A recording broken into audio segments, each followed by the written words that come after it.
ஏதுமில்லை வண்ணம் என்று நானும் பாடினேன். நீ ஏழு வண்ண வானவில்லா என்ன மாத்துன. தாயுமில்லை என்று உள்ளம் நேற்று ஏங்கினே. நீ தேடி வந்து நெய்த அன்பால் நின்று தாக்கின.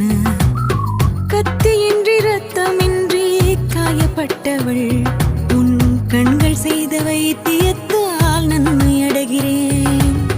மிச்சமின்றி மீதமின்றி சேதப்பட்டவள் உன் நிழல் கொடுத்த தைரியத்தால் உண்மை அறிகிறேன்.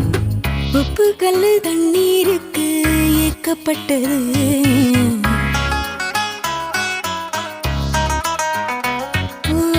ஒத்த சொல்லு புத்திக்குள்ள மாட்டிக்கிட்டது.